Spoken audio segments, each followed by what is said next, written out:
தென்பழனி மலை மேலே தண்டபாணி கோலத்திலே கண்குளிர கண்டு விட்டால் போதுமே என்றும் கருத்தில் உந்தன் அருள் வடிவம் தோன்றுமே.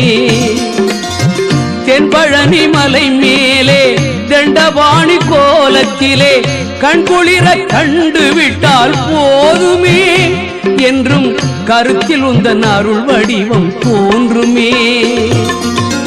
உள்ளத்திலே நீ இருக்க உன்னை நம்பி நான் இருக்க வெள்ளிமலையான் மகனே வேலையா என் வாழ்வு வளம் காண கடைக்கண் பாரையா கடைக்கண் பாரையா.